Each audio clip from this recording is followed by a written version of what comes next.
ಪುರಾಣ ಪಯಣ ಚಾನೆಲ್ಗೆ ಎಲ್ಲರಿಗೂ ಸ್ವಾಗತ ಸುಸ್ವಾಗತ. ಮಹಾಭಾರತದ 9ನೇ ಭಾಗವನ್ನು ನೋಡೋದಕ್ಕೂ ಮೊದಲು ನೀವಿನ್ನೂ ನಮ್ಮ ಚಾನಲ್ನ ಸಬ್ಸ್ಕ್ರೈಬ್ ಮಾಡಿಲ್ಲ ಅಂದರೆ ಈಗಲೇ ನಮ್ಮ ಚಾನಲ್ನ ಸಬ್ಸ್ಕ್ರೈಬ್ ಮಾಡಿ, ನೋಟಿಫಿಕೇಷನ್ಗೆ ಪಕ್ಕದಲ್ಲಿರೋ ಬೆಲ್ ಬಟನ್ ಪ್ರೆಸ್ ಮಾಡಿ. ಪಂಚಪಾಂಡವರು ಬೆಳೆಯುತ್ತಿದ್ದರು. ವಸಂತ ಋತು ಆರಂಭವಾಯಿತು. ಸುಖಸಾಗರದಲ್ಲಿ ತೇಲಾಡುತ್ತಿದ್ದ ಪಾಂಡು ಭೂಪತಿಗೆ ಸರ್ವಾಲಂಕಾರ ಭೂಷಿತೆಯಾಗಿ ಸನಿಹದಲ್ಲಿ ತಿರುಗಾಡುತ್ತಿದ್ದ ಮಾದರಿಯನ್ನು ಕಂಡು ಭೋಗಿಸಲು ಮನಸ್ಸಾಯಿತು. ಸುಖ ಪಡೆಯುವ ಉದ್ದೇಶದಿಂದ ಸೆರಗು ಹಿಡಿದೆಳೆದನು. ಮನ್ಮಥನ ಪಂಚಬಾಣಗಳಿಗೆ ತುತ್ತಾದ ಪಾಂಡುವಿಗೆ ಚಿತ್ತದ ನಿಯಂತ್ರಣ ತಪ್ಪಿ ಹೋಯಿತು. ಶಾಪ ಮರೆತು ಹೋಯಿತು. ಭಯಗೊಂಡ ಮಾದರಿಯು ರಾಜನನ್ನು ಎಚ್ಚರಿಸಿದಳು. ಇದೇನು ಮಾಡುವಿರಿ? ನಿಮ್ಮ ಮರಣವನ್ನು ನೀವೇ ಆಮಂತ್ರಿಸುತ್ತಿರುವಿರಿ. ಸ್ವಾಮಿ, ಕರೆಗಳನ್ನು ಬಿಡಿರಿ ಎಂದು ಅಂಗಲಾಚಿ ಬೇಡಿದಳು. ಆದರೆ ಆ ಸಮಯದಲ್ಲಿ ಶಾಪ ಪೆಡಂಭೂತವಾಗಿ ಮಹಾರಾಜನಿಗೆ ಮೃತ್ಯು ಆವರಿಸಿತು. ದೇಹದಲ್ಲಿ ರಕ್ತ ಸಂಚಾರ ನಿಂತು ಮಾಂಸದ ಮಧ್ಯೆ ಹೆಪ್ಪುಗಟ್ಟಿ ಪಾಂಡುವಿನ ಜೀವ ಹಾರಿ ಹೋಯಿತು. ಪಾಂಡು ಮಾದರಿಯ ದೇಹದ ಮೇಲೆ ಬಿದ್ದು ಮರಣಪಟ್ಟಿದ್ದರಿಂದ ಆಕೆಯು ತನ್ನ 2 ಮಕ್ಕಳನ್ನು ಕುಂತಿ ಮತ್ತು ಧರ್ಮರಾಯನಿಗೆ ಒಪ್ಪಿಸಿ ಪತಿಯ ಚಿತೆಯ ಮೇಲೆ ಪ್ರಾಣತ್ಯಾಗ ಮಾಡಿದಳು. ಆ ಮರಣವಾರ್ತೆಯು ಹಸ್ತಿನಾವತಿಯನ್ನು ತಲುಪಿತು.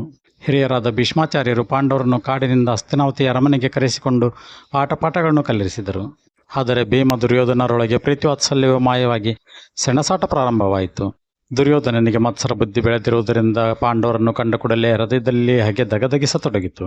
ಸೂಕ್ಷ್ಮಮತಿಯಾದ ಉಭಯಕುಲ ಪಿತಾಮಹರು, ತಾಯಿಯಾದ ಸತ್ಯವತಿ ದೇವಿ ತಮ್ಮನ ಹೆಂಡತಿಯಾದ ಅಂಬಿಕೆ ಅಂಬಾಲಿಕೆಯರಿಗೆ ವೃದ್ಧಾಪ್ಯವನ್ನು ಸುಖವಾಗಿ ಕಳೆಯಲು ವನದಲ್ಲಿ ಸುವ್ಯವಸ್ಥೆಯನ್ನು ಕಲ್ಪಿಸಿದರು. ಸ್ವಲ್ಪ ಸಮಯದ ನಂತರ ಸತ್ಯವತಿ, ಅಂಬಿಕೆ, ಅಂಬಾಲಿಕೆಯರು ನಿಧನ ಹೊಂದಿದರು. ಇತ್ತ ಹಸ್ತಿನಾವತಿಯಲ್ಲಿ ಪಾಂಡವರು ಮತ್ತು ಕೌರವರು ಬಾಲಕಿಳೆಯಲ್ಲಿ ನಿರತರಾಗಿ ಬುಗುರಿ ಚೆಂಡಾಟಗಳನ್ನು ಆಡುತ್ತಿದ್ದರು. ಪ್ರತಿದಿನದ ಕ್ರೀಡೆಯಲ್ಲಿಯೂ ಪಾಂಡುಕುಮಾರರದ್ದೇ ಮೇಲುಗೈಯಾಗುತ್ತಿತ್ತು. ಭೀಮನೊಬ್ಬನೇ ಕೌರವರ ಪಕ್ಷಕ್ಕೆ ಬಿರುಗಾಳಿಯಂತಿದ್ದನು. ಭೀಮಸೇನನು ಆಟದ ಬಯಲಿನಲ್ಲಿ ಪ್ರತ್ಯಕ್ಷನಾದರೆ ಉಳಿದವರು ಸೋಲುವುದು ಶತಸಿದ್ಧವಾಗಿತ್ತು. ಮತ್ಸರಿಯಾದ ದುರ್ಯೋಧನನಿಗೆ ಚಿಂತೆ ಪ್ರಾರಂಭವಾಗಿ ಸೇಡಿನ ಛಾಯೆಯನ್ನು ತಾಳಿತು. ಭೀಮನನ್ನು ಕೊಂದು ಮುಗಿಸುವವರೆಗೆ ಅವನ ಮನಸ್ಸು ಓಡಿತು. ಅದಕ್ಕಾಗಿ ಹಲವು ಬಗೆಗಳಲ್ಲಿ ಯೋಚಿಸಿದನು. ಶಕ್ತಿಯಿಂದ ಭೀಮನನ್ನು ಸೋಲಿಸಲು ಸಾಧ್ಯವಿಲ್ಲವೆಂದು ತಿಳಿದ ದುರ್ಯೋಧನನು ಭೀಮನನ್ನು ಯುಕ್ತಿಯಿಂದ ಮುಗಿಸಲು ಯೋಚಿಸಿದನು. ದುರ್ಯೋಧನನು ಭೀಮನನ್ನು ಕೊಲ್ಲುವ ಸಂಚು ಹೂಡಿ ಸಕಲ ಪೂರ್ವ ವ್ಯವಸ್ಥೆಯನ್ನು ಸಿದ್ಧಗೊಳಿಸಿ ಉದ್ಯಾನಕ್ಕೆ ಆಮಂತ್ರಿಸಿದನು. ವಿವಿಧ ಭಕ್ಷ್ಯ ಭೋಜ್ಯಗಳನ್ನು ತರಿಸಿ ಕೋಟಿ ತೀರದ ಬಳಿ ನಿರ್ಮಿಸಿರುವ ಕ್ರೀಡಾಗೃಹಕ್ಕೊಯ್ದನು. ಎಲ್ಲರೂ ಸೇರಿ ಹಲವು ಗಳಿಗೆ ಜಲಕ್ರೀಡೆಯಾಡುವ ನೆಪ ಹೂಡಿದನು. ಅತಿ ವಾತ್ಸಲ್ಯದ ಕಪಟ ನಟನೆಯನ್ನು ತೋರಿ ದುರ್ಯೋಧನನು ಭೀಮನನ್ನು ಮೋಸಗೊಳಿಸುವುದಕ್ಕಾಗಿ ನಿರ್ಮಿಸಲ್ಪಟ್ಟ ಮೃತ್ಯುಗೃಹಕ್ಕೆ ಕರೆದೊಯ್ದನು. ಫಲಪುಷ್ಪಗಳಿಂದ ಕಂಗೊಳಿಸುತ್ತಿದ್ದ ಸೌಧದಲ್ಲಿ ದುರ್ಯೋಧನನು ಭೀಮನೊಬ್ಬನನ್ನು ತನ್ನ ಜೊತೆ ಸೇರಿಸಿಕೊಂಡು ವಿಷಮಿಶ್ರಿತವಾದ ಮೃಷ್ಟಾನ್ನದ ಅಡುಗೆಯನ್ನು ಉಣಿಸಿದನು. ಸ್ವಲ್ಪ ಹೊತ್ತಿನಲ್ಲಿ ಭೀಮನಿಗೆ ವಿಷಯವಿರತೊಡಗಿತು. ಭೀಮನು ಮೂರ್ಛಿತನಾದಾಗ ಪೂರ್ವ ಯೋಜನೆಯಂತೆ ಅವನ ದೇಹವನ್ನು ಕೌರವ ಸಹೋದರರು ಗಿಡಬಳ್ಳಿಗಳಿಂದ ಸುತ್ತಿ ನದಿಗೆಸೆದರು. ಭೀಮ ಸತ್ತನೆಂದು ಭಾವಿಸಿ ತಮ್ಮ ಕಾರ್ಯ ಫಲಿಸಿದ ಸಂತಸದಿಂದ ಏನೂ ಅರಿಯದರಂತೆ ಅರಮನೆಯ ದಾರಿ ಹಿಡಿದರು. ಇತ್ತ ಭೀಮನ ಶರೀರವು ನಾಗಲೋಕಕ್ಕೆ ಒಯ್ಯಲ್ಪಟ್ಟಿತು. ಇದೇನು ಬೃಹತ್ ಗಾತ್ರದ ಶರೀರವು ನೀರಿನಲ್ಲಿ ಬಂದಿದೆ ಎಂದು ಅಲ್ಲಿಯ ಸರ್ಪರಾಶಿ ಭೀಮನ ದೇಹವನ್ನು ಕಚ್ಚಲು ಪ್ರಾರಂಭಿಸಿದಾಗ ನಾಗಗಳು ವಾಸಿಕೆಗೆ ಹೋಗಿ ದೂರಿದ್ದವು.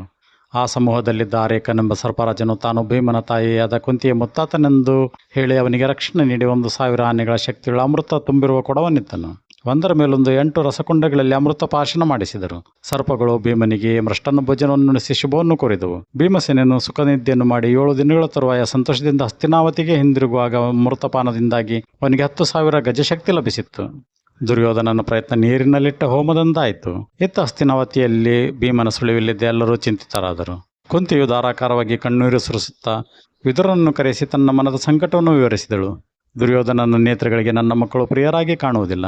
ಕ್ರೂರಿಯೂ ದುರ್ಮತಿಯೂ ಆದ ದುರ್ಯೋಧನನು ಭೀಮನನ್ನು ಕೊಂದಿರುವ ಭಯ ಆವರಿಸಿ ಇದನ್ನು ನೆನೆಯುವಾಗ ಹೃದಯ ಕಂಪಿಸುತ್ತಿದೆ. ಈ ರೀತಿ ಕುಂತಿಯು ರೋಧಿಸುತ್ತಿರುವಾಗ ವಾಯುಯೋಗದಿಂದ ಭೀಮನು ನಾಗಲೋಕದಿಂದ ಓಡಿ ಬಂದನು. ಅಮ್ಮ ಎಂದು ಒಂದೇ ಸವನೆ ಓಡಿ ಕುಂತಿಯ ಪಾದ ಮುಟ್ಟಿ ನಮಸ್ಕರಿಸಿ ಅವಳ ಕುತ್ತಿಗೆಯನ್ನು ಬಿಗಿದಪ್ಪಿದನು. ಭೀಮನು ಬದುಕಿ ಉಳಿದಿರುವ ವಾರ್ತೆಯನ್ನು ದುರ್ಯೋಧನನು ಕೇಳಿ ರೋಷಿತನಾಗಿ ಭೀಮನ ಸಾರಥಿಯನ್ನು ಕೊಲ್ಲಿಸಿದನು. ದುರ್ಯೋಧನನು ಮತ್ತೊಂದು ಉಪಾಯ ಮಾಡಿ ವಿಷದ ಲಡ್ಡುವನ್ನು ಉಣಿಸುವ ಉಪಾಯವನ್ನು ಮಾಡಿದಾಗ ಆ ಗುಟ್ಟನ್ನು ಕೌರವ ಸಹೋದರನಾದ ಯುತ್ಸುವು ಭೀಮನಿಗೆ ಹೇಳಿದನು. ಆದರೆ ಭೀಮನು ಅದನ್ನು ಲೆಕ್ಕಿಸದೆ ವಿಷವನ್ನುಂಡು ಜೀರ್ಣಿಸಿಕೊಂಡನು. ಬಂಗಾರವು ಬೆಂಕಿಗೆ ಅರ್ಪಿತವಾದಾಗ ಸಂಸ್ಕರಿಸಲ್ಪಟ್ಟು ಹೇಗೆ ಶೋಭಿಸುವುದು ಹಾಗೆಯೇ ದುರ್ಯೋಧನನು ಉಪಟ ಉಂಟು ಮಾಡಿದಷ್ಟು ಭೀಮಸೇನನು ವಿಜೃಂಭಿಸಿದನು. ಧೃತರಾಷ್ಟ್ರನಿಗೆ ಮಕ್ಕಳ ದುಷ್ಕರ್ಮದ ಅರಿವಾದರೂ ಬಿಸಿಯಾದ ತುಪ್ಪನ್ನು ಉಗುಳುವಂತಿಲ್ಲ, ನುಂಗುವಂತೆಯೂ ಇಲ್ಲ. ವೇದಶಾಸ್ತ್ರ ಪಾರಂಗತರಾದ ಕೃಪಾಚಾರ್ಯರನ್ನು ಕರೆಯಿಸಿ 105 ಕುರುಜಾತರಿಗೆ ವೇದ, ಉಪನಿಷತ್, ದರ್ಶನ, ಶಾಸ್ತ್ರ, ಪುರಾಣಗಳ ಪಾಠಗಳನ್ನು ಪ್ರಾರಂಭಿಸಿದರು. ಗೌತಮರಿಂದ ಅಮೋಘವಾದ ಶಸ್ತ್ರಾಭ್ಯಾಸಗಳು ಪ್ರತಿದಿನವೂ ನಡೆಯತೊಡಗಿದವು. ಈ ವಿಡಿಯೋ ಇಷ್ಟವಾದರೆ ಲೈಕ್ ಮಾಡಿ, ಕಮೆಂಟ್ ಮಾಡಿ, ಶೇರ್ ಮಾಡಿ, ಸಬ್ಸ್ಕ್ರೈಬ್ ಮಾಡಿ.